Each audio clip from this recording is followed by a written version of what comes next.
a rich life.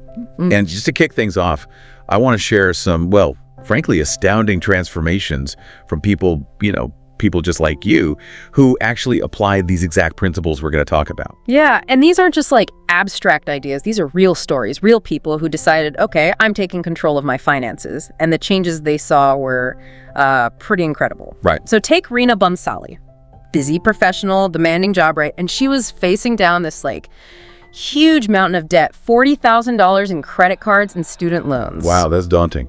Totally. But instead of getting overwhelmed, she got meticulous, tracked every single dollar. She actually negotiated a raise at her job by showing them exactly how valuable she was. Smart. Very smart. And then she used her evenings for side projects, turning stuff she was passionate about into actual income streams. Okay, so multiple angles. Exactly. And the result, within 2 years, she didn't just pay off that 40 grand. Which is amazing in itself. Right. But she and her wife, using that same discipline, reinvesting, conscious saving, they built up close to $200,000 in savings in the same 2 years. 200,000. That's not just progress, that's a whole new reality. It really is a complete financial turnaround. It just shows what's possible, doesn't it? And then there's Sean Wilkins. I love this story. He actually took the book we're drawing from on a Caribbean cruise, apparently couldn't put it down. Dedication. Right. And that deep dive he did led him to get a $20,000 salary bump in his main job. But he didn't stop there. He launched a side business as a career coach, started pulling in thousands extra each month, systematically negotiated bills down, got his credit limit increased, built up his retirement fund. I mean, it fundamentally shifted his whole view on money. And think about Mary Grace Gardner. She went from literally zero in her investment accounts, nothing, to having over $55,000 accumulated now. $55,000. Just from starting and sticking with it. Just from setting up the right systems, the ones we'll talk about, and being consistent. It's not magic, it's process. Okay, and Alex Crick's story is also pretty telling. Started with no credit card debt, which is, a good head start. Definitely helps. But then he implemented the entire framework from the book in about 3 weeks. Just bang, bang, bang. Wow, all in. All in. And then he said he kind of forgot about it. Just let the automated system run. 8 years later, working in retail, not some high-flying finance job, right? Important distinction. He was worth nearly $200,000, completely debt-free. See, that's the beauty of automation. Setting up those robust systems that just work for you, even when you're busy living life. Exactly. And Daniel Lee Reifenberger, his win was maybe simpler, but just as powerful. He paid an extra $50 a month on his student loans. Just $50. Seems small. Seems small, right? But it changed his 20-year loans into 10-year loans. Saved him over $10,000 in interest payments. 10 grand just from an extra 50 a month. That's huge leverage. It really is. So these aren't just like lucky breaks. These are direct, repeatable results from applying these core ideas. And that's really our mission today, isn't it? To give you a shortcut, basically, a way to understand how to build your own rich life by pulling out the most actionable stuff, the surprising facts from this material. Yeah, we want to unpack exactly what worked for these people, why it worked, and crucially, how you can adapt these strategies for your own situation, wherever you're starting from. Think of it less like a rigid rule book and more like a flexible toolkit for using money to live your best life. Okay, so before we get into the nuts and bolts, the practical stuff, we need to tackle something fundamental. It's about the mindset, these sort of invisible forces that shape how we deal with money. And sometimes, honestly, how they trip us up. The author makes this really striking comparison between how we approach money and how we approach food. What's that all about? Why is that parallel so, revealing? It's surprisingly spot on, actually. And once you see it, you kind of can't unsee it. Okay. Think about dieting, right? How many people approach it? Yeah. They often don't really track calories, not consistently anyway. They probably eat more than they realize, or maybe more than they want to admit. Oh, sounds familiar. And they spend ages debating the tiny details. Is this diet better than that diet? How many calories in this? Should I do keto or paleo? Lots and lots of talk, endless debate. But not necessarily a lot of actual change in habits. Precisely. Lots of talk, very little sustained action. And the material points out the exact same patterns with personal finance. We often don't track our spending, do we? Even if we kind of know we should. Nope. Avoidance is common. We definitely spend more than we realize. That coffee, that impulse buy online, it just It adds up sneakily. It really does. And instead of taking clear steps like setting up automatic savings, we get bogged down debating, should I chase this hot stock? What's the absolute best interest rate right now? Is crypto the future? We focus on the minutia. It's almost uncanny how similar those patterns are. Obsessing over small details instead of tackling the big picture. And in both areas, food and money, we tend to value anecdotal advice over solid research, right? We listen to our friends or parents, maybe some talking head on TV. Yeah, my cousin Bob got rich doing this. Exactly. Instead of taking the time to read, the foundational stuff to understand the principles that actually work long term. So the critical point here, or the one the author really hammers home, is that both approaches, just ignoring the problem or getting lost in the tiny details without real action, they lead to the same place. Which is? None. No real progress, no actual change. Does none ring a bell for anyone listening? Because that's the habit we need to break. It's a bit blunt, but yeah, it's often true. Which leads right into another really crucial point the material tackles head on: confronting excuses, dealing with what it calls the victim culture around finances. Yeah, the author is super direct here, almost provocative, right? Calling out those cynical responses we hear all the time. Oh, absolutely. You know the ones, well, it'd be nice if I even made $1,000 in a month, or, I'm too far behind now, what's the point of even trying? Or the really dramatic ones like, I can't possibly save $20 a month, I practically live in a cardboard box. Right. And the author's stance is pretty strong. Often these are just excuses. They're ways to avoid taking action, to avoid the discomfort of change. And the cost of sticking with those excuses, it's huge. Missing out on potentially hundreds of thousands of dollars in gains, not over a whole lifetime, but sometimes just over a few years of inaction. It's not about dismissing real struggles, obviously. People face genuine hardship, but it is about empowering you, the listener, to focus on what you can control in your own finances. That's a key distinction. It really is. And the material makes this sharp observation. Look at the people who were complaining about money a year ago. Chances are many are still complaining today. Meanwhile, others, maybe starting from the same place, took action. They started automating, negotiating, investing small amounts, and now they've saved hundreds, maybe thousands, maybe more. They've changed their path. So even with societal issues, which are real, your personal financial agency, your ability to act, is still incredibly powerful. You can choose to be a player, right? Not just sit on the sidelines.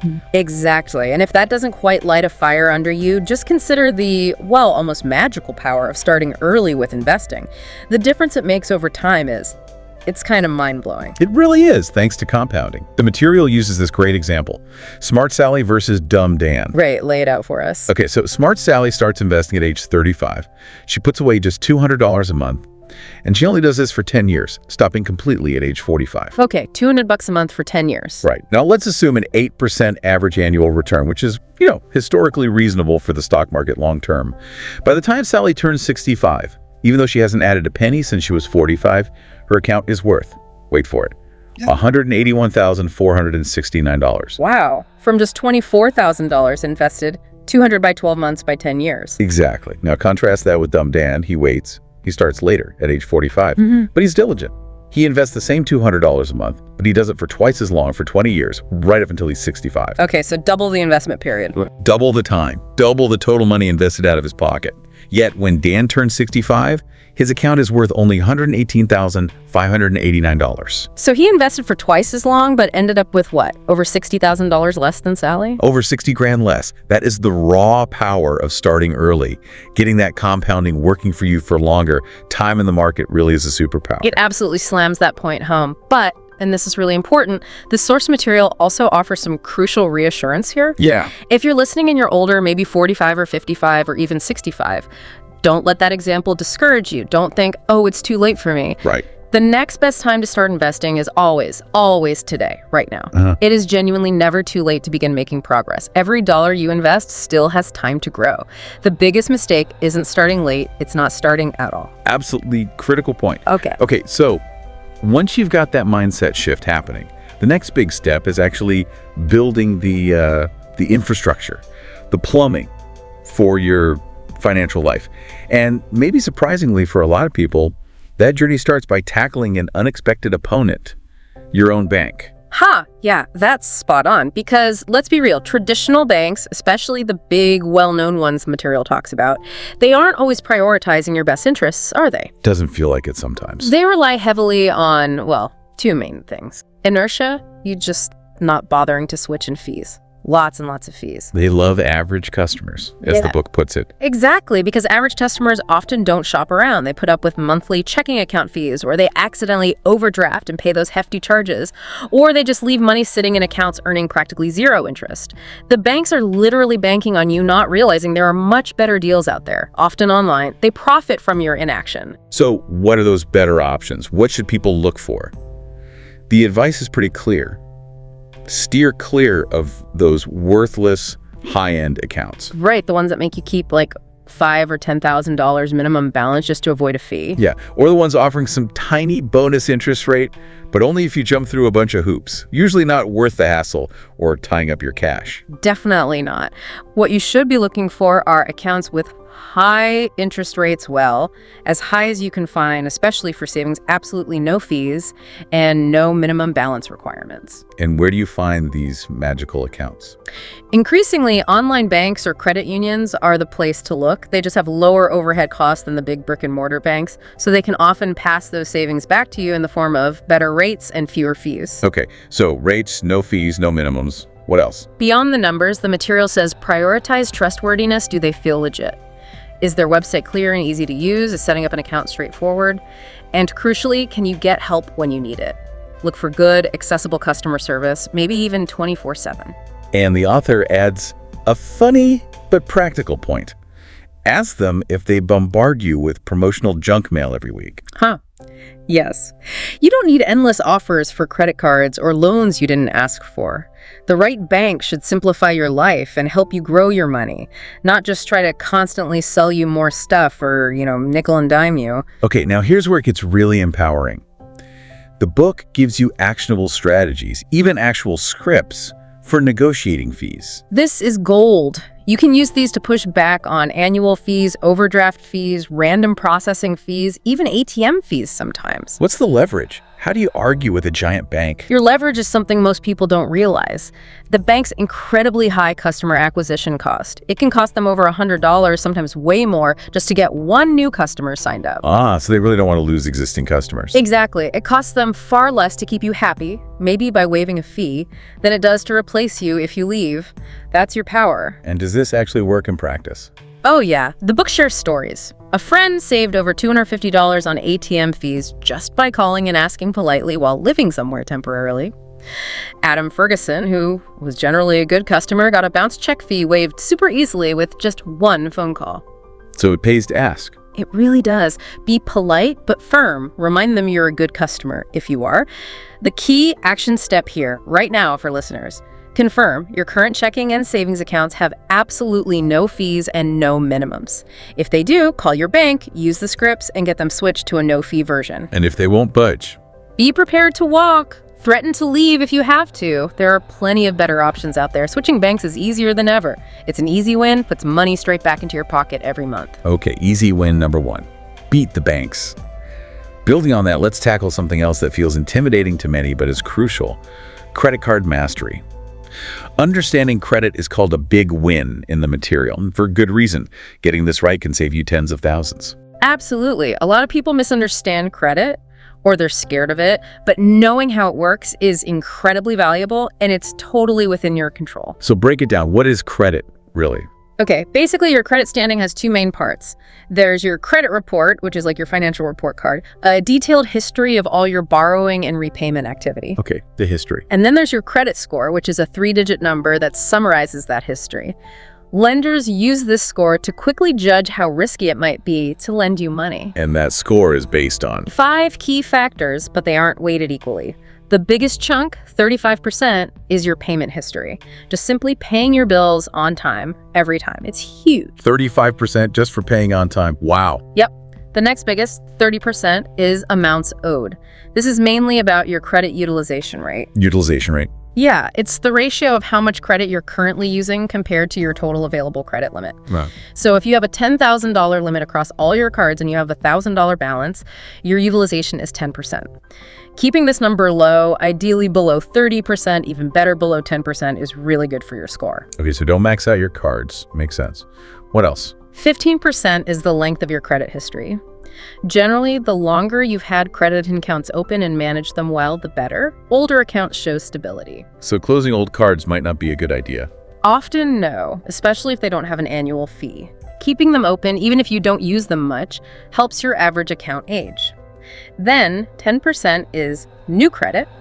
Applying for a lot of new cards or loans in a short period can temporarily dip your score. It signals potential risk. Okay. And the final 10% is types of credit used.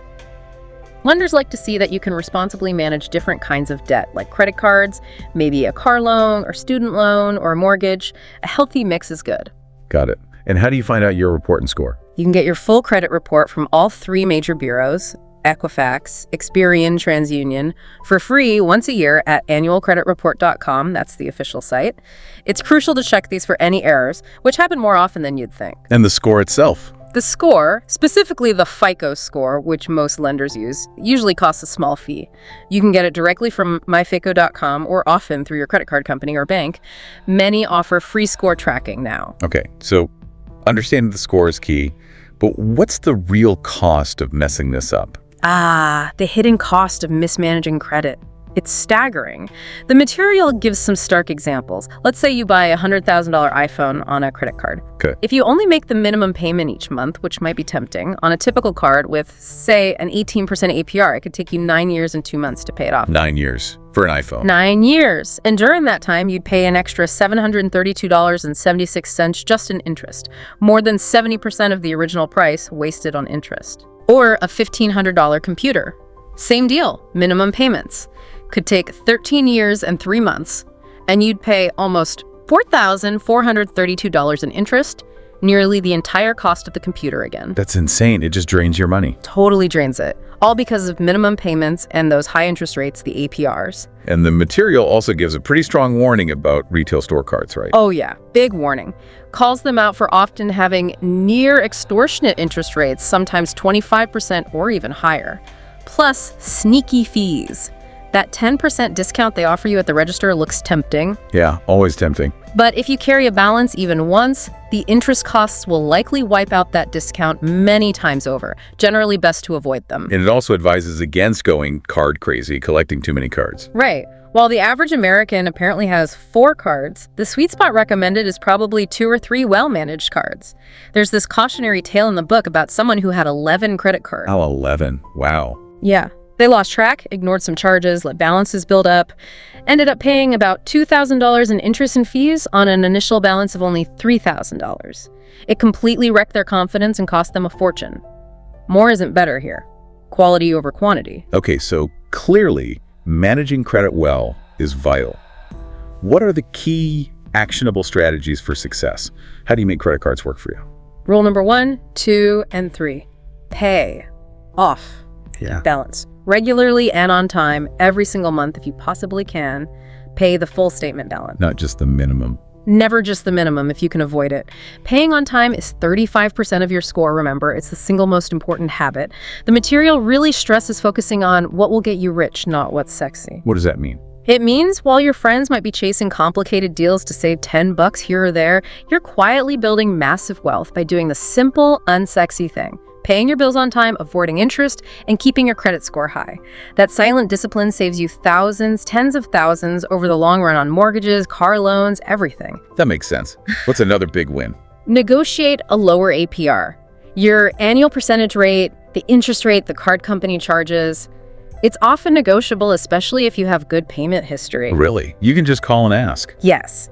The material provides a simple script. You basically call, say you've been a good customer, you're reviewing your accounts, and you'd like a lower APR. Chris Coletti, mentioned earlier, did this before even buying the book, used the script, got a better rate, and even got some past interest credited back. No way. Yeah, and Charlotte S. dropped her rate from a painful 18% down to 11% with a phone call. It takes maybe 10 minutes, and it can save you hundreds or thousands if you ever carry a balance, even temporarily. Always worth asking. Okay, definitely doing that. What if you slip up? What if you do miss a payment? Don't just ignore it or panic. Call your credit card company immediately. Like the moment you realize. And say what? Use the script again. First, ask politely if the missed payment will be reported to the credit bureaus and affect your score.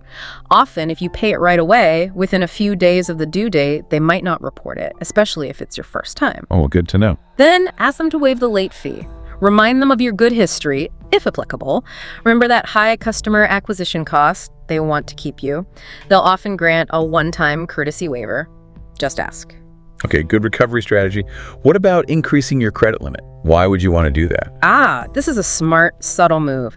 Increasing your credit limit directly improves your credit utilization rate, that big 30% chunk of your score. How does that work? Well, if your spending stays the same, but your total available credit goes up, your utilization percentage goes down. So if you had a $1,000 balance on a $5,000 limit, 20% utilization, and you get your limit raised to $10,000, that same $1,000 balance is now only 10% utilization. Looks much better to lenders. Okay, makes sense. But there's a catch, right? Huge catch. Only do this after you have paid off any existing credit card debt and you know you won't be tempted to spend more just because the limit is higher. Debt freedom comes first. Got it. So, assuming you're debt-free, how do you ask? It's usually very simple. Call the number on the back of your card, or often you can do it online. Just request a credit limit increase. The scripts show it's straightforward. They might ask for your income, often approved within a week or so. You can typically ask every 6 to 12 months. Gradually boosting your score potential. Yes. And don't forget the fun part, leveraging rewards. If you're paying off your balance in full every month, you should seriously consider putting almost all your regular purchases on a rewards credit card. Why everything? 2 main reasons. 1, it automatically tracks your spending for you. Makes it super easy to see where your money is going when you review your statement, which is key for that conscious spending plan we'll talk about. Okay, automatic tracking. And 2, the rewards. Points, miles, cash back, whatever your card offers. It's basically free money or free travel just for spending what you would have spent anyway. And people really get significant value from this. Oh, absolutely. The stories are amazing. Tay Romeo paid for almost their entire 3-week honeymoon flights, luxury hotels, even food mostly with points. That's the dream. Right. Robin Guinea goes to Hawaii and Europe every year, paying next to nothing out of pocket. She paid like $350 for a 9-day trip to Italy because she mastered the points game. It's a fantastic perk if you're disciplined about paying off the balance. Wow. Okay, rewards are definitely a motivator. And you mentioned one last essential tip for dealing with all these financial calls. Yes, crucial tip. Track your calls. Keep a simple spreadsheet, date, time, who you spoke with, get an employee name or ID if you can, what you discussed, and what the resolution was. Why is that so important? Because if there's ever a dispute later, or if a fee doesn't get waived like they promised, having that record is your proof. It dramatically increases your chances of getting things resolved in your favor. It shows you're organized and serious. Takes 2 minutes after a call, saves potential headaches later. Smart. Okay, so banks optimized, credit mastered. Let's talk about the elephant in the room for many people, conquering debt. Right. This is often the biggest hurdle, mentally and emotionally, to feeling like you can build a rich life. The material points out something striking. Many Americans don't actually know exactly how much debt they owe. Really? They just avoid looking? Pretty much. Or they don't know the interest rates or the payoff date. There are these invisible money scripts, these subconscious beliefs or fears that make people literally avoid opening bills or logging into their accounts. Ignoring it feels easier in the moment. But obviously doesn't help. Makes it worse, usually. So the first step is just confronting it, getting clarity, rip off the Band-Aid. Okay. What about specific types of debt? Student loans feel like a huge burden for many. They can feel overwhelming for sure. But the good news is you can often change your student loan payments. Don't just accept the standard plan. The material suggests using online calculators like on bankrate.com to play around. See the impact of paying a bit extra. Like Daniel E. Reifenberger's story. Exactly. His $50 extra a month transformed his loan. The simple, actionable advice is, try to pay at least $50 extra each month towards your student loans. Even better, make that extra payment automatic so it just happens without you thinking about it. That small, consistent effort shaves off years and saves thousands in interest. Okay, manageable steps. What about credit card debt? That often feels even more suffocating with those high interest rates. As it can feel like drowning. But again, it is manageable with a clear, focused plan. The key is prioritizing paying it off aggressively. Any success stories there? Yeah, Matt Groves is mentioned. He systematically crushed his debt simply by paying $100 more than the minimums each month. That consistent extra payment made a huge difference. Brian Healy's story is also powerful. It took him 4 years to rack up the debt, but then 5 years of disciplined focus to pay it all off. It takes time, but it's doable. And the core advice is always pay more than the minimum payment. Why? Because the minimum payment is designed to keep you in debt for as long as possible. It often decreases as your balance goes down, so you end up making tiny payments forever, mostly just covering interest. Paying more than the minimum is how you actually make progress and break free. But what about that feeling of, okay, great, pay more, but where does the extra money actually come from? That feels like a huge barrier for people. It absolutely is. And the material acknowledges that. But the crucial advice is, don't let that question paralyze you. Don't wait until you have the perfect plan or a sudden windfall. Just start. Find an extra $10, an extra $25, something. Like one small step. Exactly. The critical action step for debt, called out as week 2 action in the source, is blunt. If you have debt, start paying it off today, right now. Give yourself maybe 1 week max to figure out exactly how much you owe on everything. Call your creditors, try to negotiate lower APRs, see if you can restructure payments, like maybe a balance transfer to a 0% card if done carefully. And then the most important part, set up automatic payments for more than you are currently paying, even if it's just $20 more. Automate it. The material calls this one of the best financial decisions you'll ever make. It stops the bleeding and starts the healing process. It puts you back in control. Okay, control regained, debt being tackled. Now we can shift gears to the really exciting part, right? Section 3, the power of investing, making your money actually work for you. Yes, this is where wealth building really happens because, as the material makes crystal clear, just saving money in a bank account isn't enough. Saving alone will not make you rich. That's a big statement. Why not? People always say save your money. Saving is crucial for short-term goals and emergencies, absolutely. But for long-term wealth, inflation eats away at the value of cash over time. You need your money to grow faster than inflation, and that's what investing does. The stats on this are pretty sobering, aren't they? They really are. The median retirement balance in the US for people nearing retirement age, like 56, 61, is only around $25,000. $25,000? That's not much for retirement. It's terrifyingly low. And here's the kicker. That $25,000 could have been achieved by investing just $6 a month starting back in 1980, assuming average market returns. $6. Wow. That just highlights the cost of not investing, doesn't it? Massively. And it also highlights a key critique the author has of a lot of mainstream financial advice, which focuses obsessively on tiny frugality tips. Like save 6% on orange juice by buying generic, or skip 1 latte a week. Exactly. Those things aren't bad. They fit into conscious spending. But they don't move the needle enough on their own to build significant wealth. You can't cut your way to millions by saving pennies on groceries. You need growth. So focusing too much on micro savings can actually distract from the bigger win of investing. Precisely. The author argues strongly that far more money is lost by indecision, by delaying investing because you're scared or waiting for the perfect time, than is ever lost by making a bad investment decision, assuming you're diversified, which we'll get to. Taking action now, even small action, is paramount. But investing feels scary to a lot of people. They think it's only for rich people or Wall Street wizards. Totally understandable fear. It's often portrayed as complex and risky, but the material breaks it down very simply. Investing is just the process of setting up accounts to automatically funnel some of your cash into assets that are designed to grow over the long term. It's not gambling. It's systematic wealth building through compound interest. And even small amounts make a difference over time, right? You showed those numbers earlier. Yeah, they bear repeating. Just $10 a week, less than 2 fancy coffees at an 8% return becomes over $500 in a year, over $3,000 in 5 years, nearly $8,000 in 10 years. And $50 a week. $50 a week.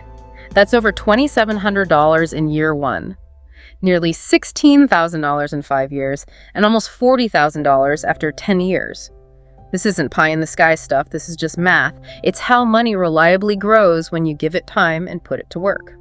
Quietly, consistently, in the background. Okay, so where's the easiest place for most people to start investing?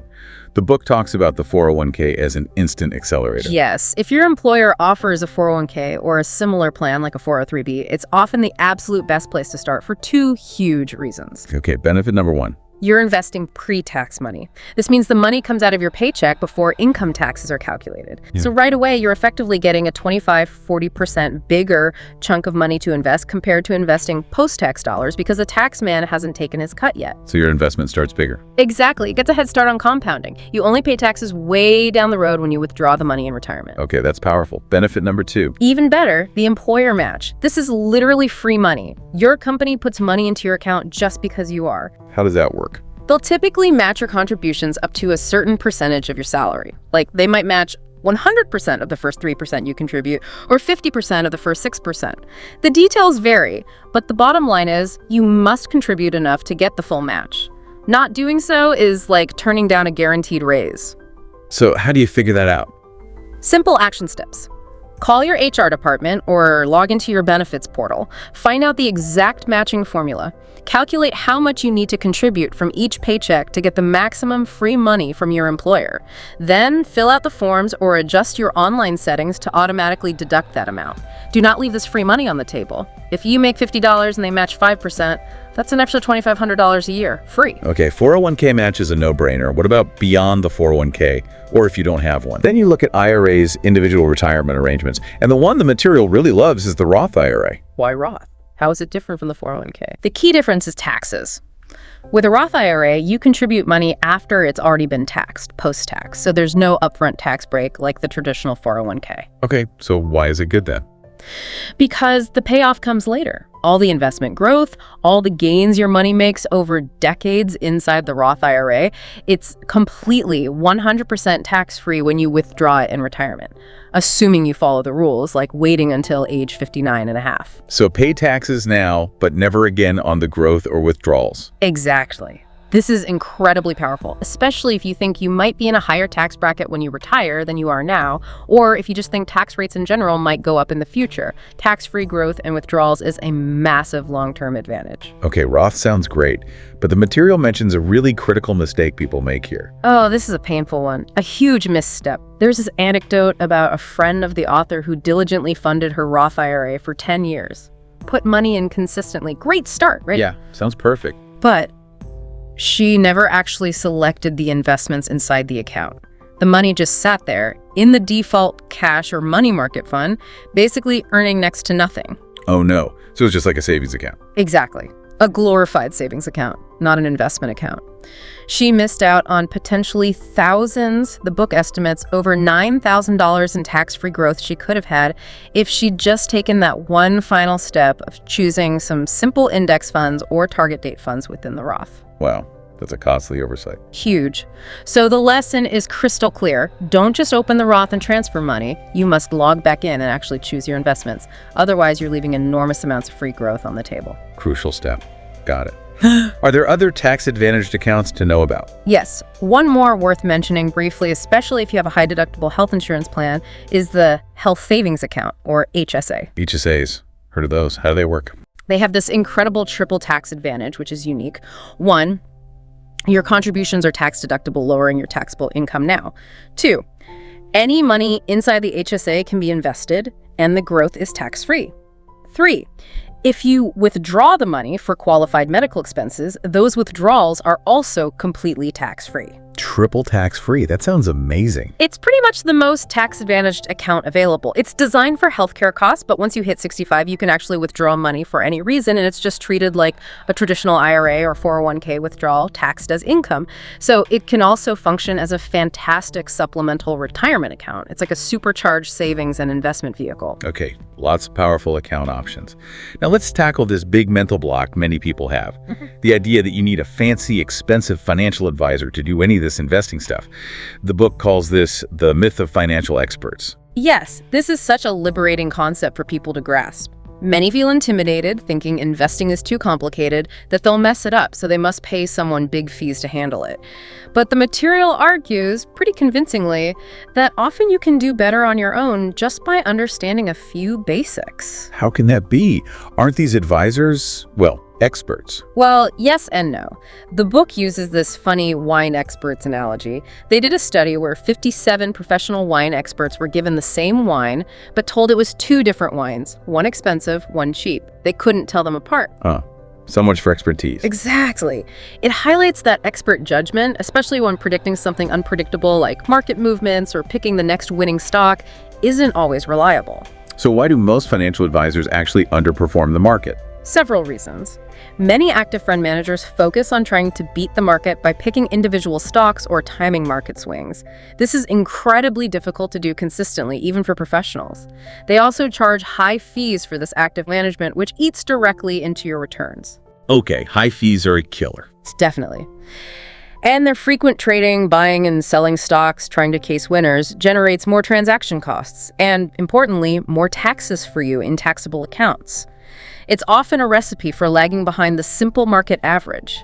There's an example of Joe's financial advisor, who put him in complex, high-fee funds that did worse than basic index funds. And the financial media doesn't exactly help clear things up, does it? Oh, the media thrives on noise and drama. Market goes up, market goes down. It's riveting. They constantly parade pundits making bold predictions about where the market is heading next. Yeah, you see that all the time. But it's mostly just noise. It's not actionable information for long-term investors. These pundits are often wrong, but they're rarely held accountable. The constant stream of urgent news is designed to keep you watching, keep you anxious, maybe tempt you into making emotional decisions like selling when the market drops or chasing a hot trend. That almost always hurts your long-term results. So trying to time the market based on news or predictions is a bad idea. A terrible idea, and the cost of missing the market's best days because you are trying to time it is devastating. Research shows missing just the 10 best trading days over a 15-year period could cut your total returns literally in half. Half, just from missing 10 days. Yes, the market's biggest gains often come in short, unpredictable bursts. Being out of the market, waiting for the perfect time, means you often miss those crucial upswings.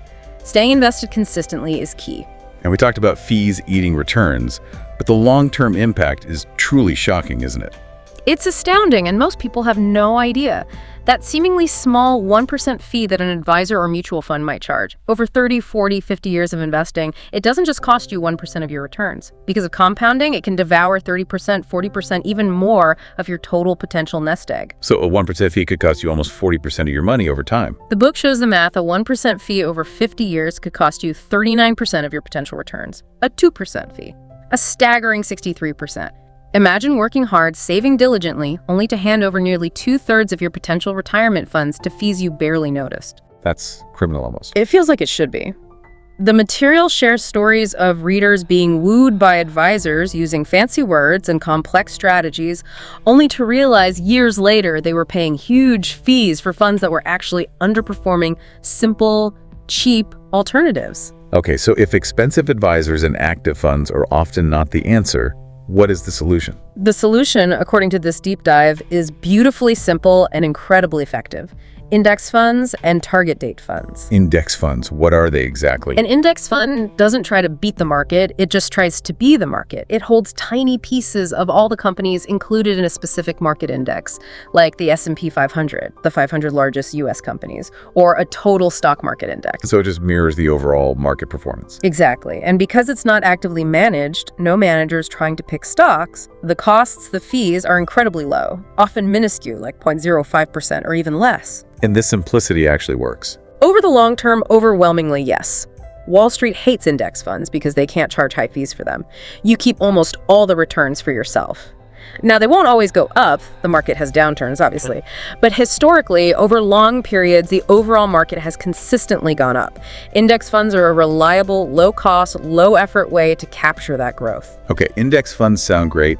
What about target date funds? Target date funds are designed for ultimate simplicity, especially for retirement accounts like 401ks or IRAs. You just pick the fund with the year closest to when you expect to retire, say a target date 2050 fund. And then what's it do? The fund automatically manages the mix of investments for you. It starts out more aggressive with a higher percentage in stocks when you're young and far from retirement.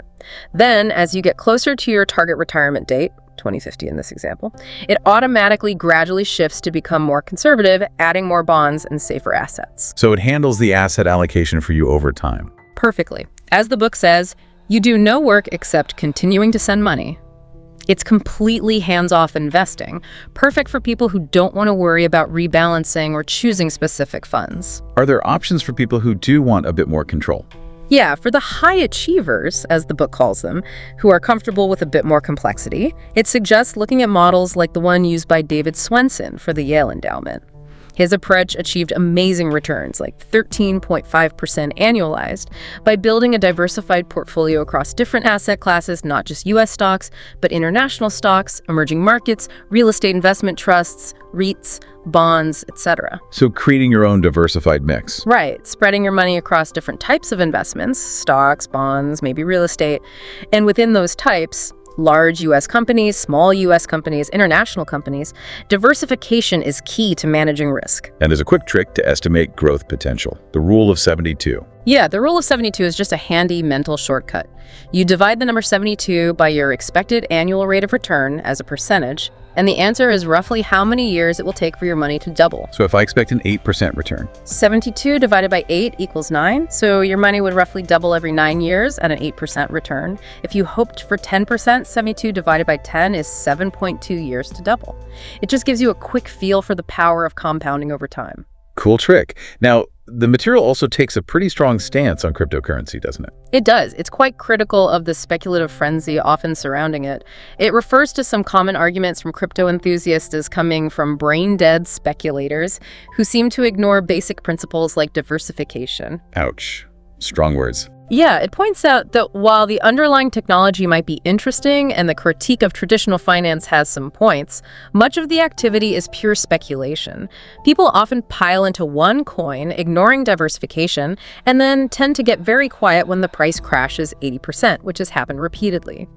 For building long-term, sustainable wealth, the book argues it's currently more akin to gambling than investing for most people. Okay, so focus on proven, diversified strategies like index funds. Once you set up these investments, how do you maintain the system? What about rebalancing? Rebalancing is important, maybe once a year or so. The goal is to bring your investment mix back to your target allocation. Let's say you wanted 60% stocks and 40% bonds, but stocks had a great year and now make up 70% of your portfolio. So you sell some stocks. Not necessarily sell. The simpler way, especially while you're still adding money, is to adjust your new contributions. You temporarily direct more of your new investment money into the underweighted asset class, bonds in this case, until things get back into balance. The material says plow more money into the underperforming assets. It's a disciplined way to buy low and sell high without actually having to time the market. Okay, rebalance by adjusting new contributions. Makes sense. What about taxes? People seem to have weird ideas about investment taxes. Totally. The book calls them nutty beliefs about taxes. People overestimate things like how much of the budget goes to foreign aid. It's tiny, like 1%. Or they think only the super rich benefit from tax loopholes. While some complex loopholes exist for the ultra wealthy, for most regular investors, especially using tax-advantaged accounts like 401ks and Roth IRAs, investing is actually incredibly tax efficient. And politics often cloud judgment here. Definitely. People let their political views make them believe things about taxes or the economy that just aren't supported by facts, which can lead to bad financial decisions. The key is to understand the actual tax rules that apply to your investments and use the available accounts wisely. So when should you sell investments? The simple answer for long-term index fund investors: almost never, especially not just because the market is down. Remember, a market dip means investments are on sale. So if my total stock market index fund is down 20%, I shouldn't panic sell. Absolutely not. You should ideally keep investing your regular amount, maybe even invest more if you can. You're buying more shares at a cheaper price, selling locks in losses. Plus, selling frequently in a taxable account triggers capital gains taxes, which eats into returns. The mindset is long-term. Buy and hold and keep buying consistently. Okay, long-term, low-cost, automated investing seems to be the core message, which leads us perfectly into Section 4, automating your entire financial life, the set it and forget it dream. This is arguably the single most powerful, most profitable system you can build. Seriously. Automating your money management, how your bills get paid, how your savings get saved, how your investments get invested, how your debt gets paid down. It creates this invisible engine that runs constantly in the background, Generating more money with almost no effort. Exactly. Once it's set up, it requires very little maintenance time, maybe an hour or two a month max. It flips the script from constantly playing defense, sighing about needing to save more, feeling guilty about spending, to playing offense. You're directing your money purposefully, automatically towards your goals. And the guide for setting up this automation is the conscious spending plan. Yes, that's the blueprint. It helps you decide upfront where you want your money to go. Remember those 4 buckets. Fixed costs, investments, savings goals, and guilt-free spending. Right. And the recommended rough percentages: fixed costs, like rent, mortgage, utilities, essential transportation, around 50-60% of your take-home pay.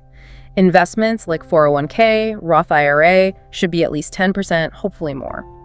Savings goals, for shorter-term things like vacations, down payments, new furniture, maybe 5-10%. And the rest? The rest, maybe 20-35%, is your guilt-free spending money.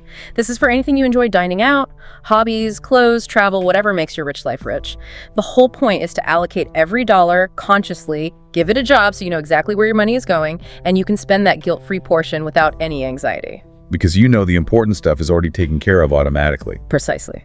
That's the freedom it buys you. So how do you actually create this automatic flow? The book talks about the next $100 concept. Yeah, it's about knowing exactly where the next dollar you earn or the next $100 is going to go before it even hits your account. You pre-decide. Michelle's example in the book illustrates it perfectly. How does hers work? Okay, her employer automatically takes out 5% for her 401k match. The rest for paycheck gets direct deposited into her main checking account. Then, the day after payday, automatic transfers kick in. Her Roth IRA automatically pulls 5% of her pay. Her wedding savings account pulls 1%. Her house down payment fund pulls 2%. Her emergency fund pulls another 2%. Wow, so the money just moves itself to the right places immediately. Immediately and automatically. No willpower required, no remembering to make transfers. It just happens. And you can set this up based on your pay schedule. Absolutely. You map it out. Maybe paycheck arrives on the 1st. On the 5th, automatic transfer to Roth IRA. On the 7th, automatic bill pay covers rent, utilities, credit card payment, paying the full statement balance automatically. You tailor the dates to your pay cycle and due dates. If you get paid twice a month, you just set up the transfers to happen after each payday. The benefit is consistency, right? Like Ryan Lett's story. Exactly. Ryan Lett found his simple automated investing system actually beat his professionally managed account for 8 years straight. Why? Likely because of lower fees and unwavering consistency, automatically buying whether the market was up or down. Automation removes emotion and ensures you stick to the plan. Okay, once it's set up, how much checking does it need? You don't just completely ignore it, right? Not completely, especially at first. The recommendation is maybe a quick 5-minute review once a week for the first month or 2. Just glance at your checking credit card accounts online. Make sure the transfers happened correctly, bills got paid, no weird charges popped up. Just a quick sanity check. Exactly. But once you see it's running smoothly, the book claims you can genuinely manage your entire financial life in less than 90 minutes a month. Checking accounts, paying bills, which are mostly automated, reviewing investments, it becomes incredibly efficient. It truly becomes set it and mostly forget it. 90 minutes a month, that sounds amazing. Frees up so much mental energy. Totally. Which leads to the final point in this section. The importance of focusing on big wins versus getting bogged down in small cuts. This feels crucial for avoiding burnout, right? Trying to optimize every single penny sounds exhausting. It is exhausting and often counterproductive. The material argues that obsessing over tiny savings, like switching to generic cookies or always skipping the appetizer, has a very small impact on your overall budget in the grand scheme of things. And those small deprivations tend to fade over time anyway. Willpower runs out. They make you feel like you're being frugal, but don't really move the needle. Exactly. Instead, focus your energy on the big wins, the 2 or 3 major spending categories where you can make a significant impact. Remember Brian's story? Yeah, he cut 43% of his spending. How? He didn't clip coupons. He analyzed his spending for a few months and realized huge chunks were going towards eating out, taking taxis, and buying books. Those were his big categories. So he made conscious decisions to cut back significantly in those areas. That strategic focus had a massive impact, far more than skipping lattes ever could. Identify your big wins and tackle those first. Focus energy where it matters most. Got it. Okay, we've covered a ton of ground mindset, banks, credit, debt, investing, automation. Now the payoff. Section 5, living your rich life. What's it all actually for? Right. This is where it stops being just about spreadsheets and numbers and becomes about, well, life. The first step here is getting really honest with yourself. Why do you want more money? What does rich actually mean to you? It's not just about a bigger bank balance. Not usually, no. It's rarely about earning an extra $10 just for the sake of it. It's about what that money enables. It's about designing the specific lifestyle, the experiences, the freedoms you crave. The book calls these street-level motivations. Yeah, I love that phrase. It's the concrete stuff. Maybe for you, rich means being able to take a taxi to happy hour after work instead of cramming onto a hot subway. Okay, that's specific. Or maybe it's being able to spontaneously pay for your friend's weekend glamping trip because you want to share the experience. Or simply ordering the appetizer you actually want at dinner without feeling a twinge of guilt. Those small, tangible things are often the real drivers of wanting financial control. What was the author's motivation? Hilariously simple, according to him, getting paid to answer money questions and tell jokes. It was about aligning his work with what he genuinely enjoyed. It's deeply personal. And this leads right back to conscious spending, doesn't it? It's about freedom, not restriction. Exactly. It's not about saying no to everything, especially not the things you love. It's the opposite. It's about saying a resounding yes. Spending extravagantly, even on the things that bring you joy, the things you truly value. And then cutting back mercilessly on the things you discover you don't actually care much about. Precisely. It's about intentionality. Remember, Jim, the friend who got a raise but moved to a smaller apartment? Yeah. Why did he do that again? Because when he thought about his rich life, he realized he valued experiences like camping and biking way more than he valued extra square footage, so he consciously shifted his spending priorities. And the other friend who spends $21,000 a year eating out. Yeah, sounds crazy, right? But he does it completely guilt-free. Why? Because he hits his aggressive savings and investment goals first. He automated that. So the money left over for guilt-free spending, he spends lavishly on what he loves most, which is dining out. He made a conscious choice. It's like Donna Ead's mantra, I choose not to spend on it. It reframes it from deprivation to empowerment. Perfectly put. It's an active choice, not a sacrifice forced upon you. Okay, so money allows conscious choices. But what about the bigger picture, money and happiness? Does more money actually make you happier? The million-dollar question. The material references that famous 2010 study by Deaton and Kahneman. It found that, yes, day-to-day emotional well-being, feeling happy, not stressed, etc., tended to increase with income, but it plateaued around $75,000 a year in 2010 dollars, so maybe closer to $100K now. So beyond that point, more money didn't make people feel happier day to day. Roughly, yeah. But here's the interesting part. The study also measured life satisfaction, how people felt about their life overall looking back, and that measure showed no plateau. Life satisfaction continued to increase with income, even well beyond 75K, up towards $1 million and potentially beyond. Okay, so money might not buy daily smiles beyond a point, but it can contribute to overall life satisfaction. That seems to be the takeaway. Money isn't everything, obviously. Health, relationships, purpose are huge. But money is a small but important component of a rich life when used strategically to reduce stress, create opportunities, provide security, allow generosity, enhance satisfaction. Like Julie, the nonprofit worker. Yeah, she's a great example, making $40 a year, which isn't a huge salary.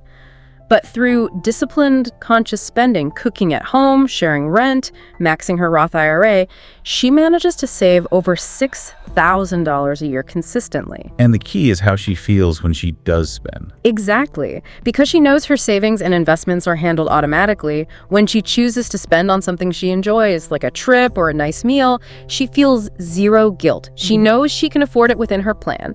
That's true financial peace of mind, regardless of income level. Okay, so optimizing spending is key. But another huge lever for letting a richer life is simply earning more money. Absolutely. You can only cut expenses so much. Increasing your income opens up way more possibilities. And the book highlights two powerful ways to do this. First, negotiating your salary. This feels scary for a lot of people too. Totally. Asking for more money is uncomfortable, but the potential payoff is enormous. Remember Rachel's story? A 28% raise. Yeah, a 28% increase in her base salary.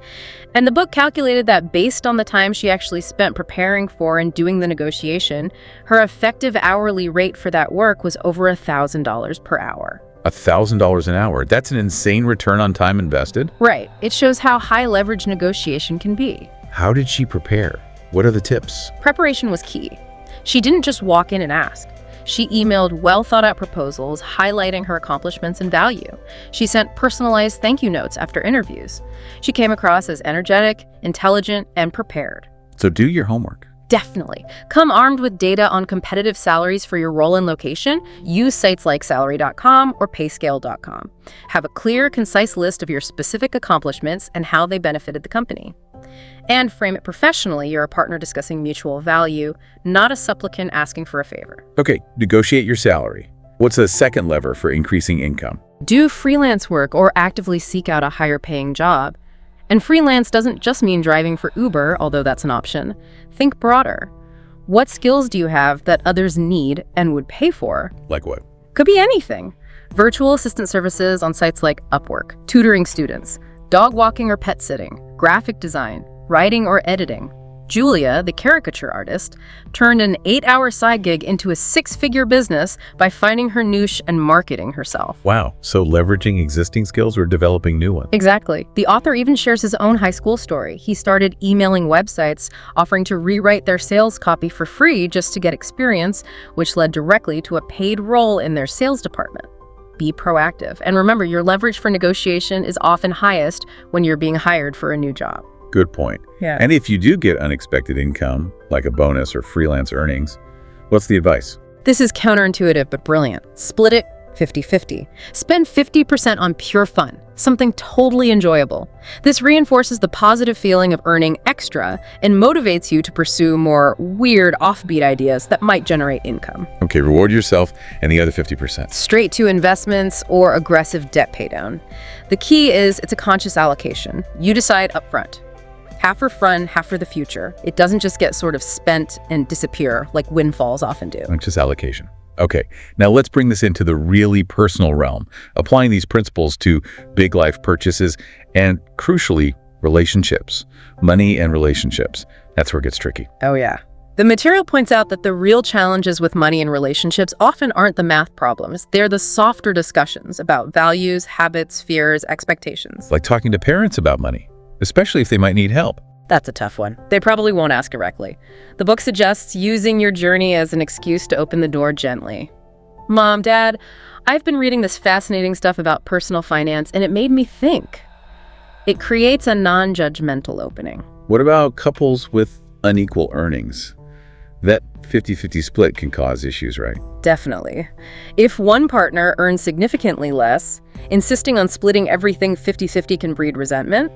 A fairer approach is often proportionate contributions. Each contributes a percentage of their income to shared expenses. Feels more like a team effort. And sharing financial numbers. How open should couples be? Openness is generally good, but context matters. Don't just flash your huge investment balance that can seem like showing off. Frame it in terms of shared goals and security. It's about partnership. And the book talks about having the big conversation. Yes, essential for serious couples. Discussing the big life stuff. Do we want kids? How many? Who will work? Where do we want to live? What kind of lifestyle do we envision? And yes, even discussing prenups, the author shares his own experience navigating that, emphasizing it's about clarity and protecting both parties, not predicting failure. Okay, big conversations. What about big purchases? Yeah. Weddings are notorious money pits. Yeah. Most people avoid planning realistically. The average U.S. wedding cost is around $35,000 now. 35 grand. Yep. The advice is blunt. Calculate the astonishing amount you'd need to save each month starting now, whether you're engaged or not, if you want to pay for a wedding like that without going into debt. It forces you to confront the reality and plan consciously. Okay, plan ahead for weddings. What about buying a car? Smart negotiation is key here to avoid getting ripped off. The author shares his own story of getting a car for $2,000 under the dealer's invoice price by creating a bidding war between multiple dealerships via email and using a service called Fighting Chance that provides insider info on dealer costs and incentives. It takes effort, but can save thousands. And equally important, maintain your car meticulously. A well-maintained car holds its value far better, making you richer when you eventually sell or trade it in. Good tip. Yeah. Okay, the biggest purchase for most. Buying your first house. What's the advice there? Needs to be conservative, right? Very conservative, because it's such a huge financial commitment with lots of hidden costs. There are some crucial rules of thumb. Rule 1, aim for at least a 20% down payment. Why 20%? To avoid private mortgage insurance, or PMI, that's extra insurance you pay for, protecting the lender if you default, required when you put down less than 20%. It can add hundreds to your monthly payment for years, offering you no benefit. Avoid it if at all possible. Okay, 20% down. Rule 2. Your total monthly housing payment, and this is key, it's not just the mortgage principal and interest, should be no more than about 30% of your gross monthly income before taxes. What's included in that total monthly payment? It includes the mortgage, P&I, property taxes, homeowner's insurance, and an estimate for ongoing maintenance and repairs, because things will break. People often forget those last parts. The book estimates the true cost of owning is often 40–50% higher than just the base mortgage payment when you factor everything in. Wow, much higher than people think. Way higher. And remember the power of your credit score here. It has a profound impact on your mortgage rate. How big a difference? Huge. The example given shows someone with a top-tier FICO score, like 760, 850, could save over $100,000 in total interest payments over the life of a 30-year mortgage, compared to someone with a merely okay score, like 620, 639. That's life-changing money saved just by having excellent credit. Incredible. Any tools to help decide whether to buy or rent? Yes, the material highly recommends using good online calculators, like the Is It Better to Rent or Buy calculator from the New York Times. They factor in tons of variables: location, expected time in the home, property taxes, rent inflation, closing costs, to give you a much more realistic picture than simple rules of thumb. Okay, essential homework before taking that plunge. Wow, what an incredible journey we've covered today. It really feels like we've gone from the deep psychology of money. Yeah, the food analogy, the excuses. All the way through beating the banks, mastering credit like a secret weapon, tackling debt head-on, building that automated investing engine. Index funds, low fees, consistency. And finally, applying it all to actually designing and living that personal, rich life, making conscious choices about spending, earning, relationships, and those huge life purchases. It really ties everything together. Absolutely. And hopefully this deep dive really drives home the point that being rich isn't some far-off myth reserved for a select few or people who got lucky. It's about defining what that rich life looks like for you. What freedom means, what joy means, what security means. Exactly. And then systematically, consciously building the financial systems, the automation, the habits that allow you to achieve that vision, step by manageable step, starting today. So as we wrap up, there's one final provocative thought from the source material we wanted to leave everyone with. It's simple. Ignore the noise. I like that. What does it mean in this context? It means understanding that investing, the actual mechanics of it, shouldn't feel dramatic or exciting or even fun like gambling might. It should be methodical, almost boring, really, like watching paint dry or grass grow. Consistent, steady, unemotional. Right. The real fun, the excitement, isn't in picking stocks or timing the market. It comes from what your investments allow you to do, what you do with that freedom, how you choose to live your rich life outside the financial spreadsheet. That's the goal, isn't it? To set up these systems so well that you spend, less than 90 minutes a month actually managing your finances. Less than 90 minutes, freeing up all that mental bandwidth, all that time to actually live the life you've designed, to pursue passion, spend time with people you love, travel, create, contribute, whatever your rich life entails, all happening outside the spreadsheet. So the final question for you, the listener, is this. Now that you have this roadmap, now that you know how money really works and have these actionable insights, what bold steps will you take, starting today, to design your own freedom? Ponder that. Take one step, and we'll see you on the next deep dive. Don't forget to like, comment, and subscribe to ReadersPair, where two readers bring you one book and endless insights. See you in the next chapter.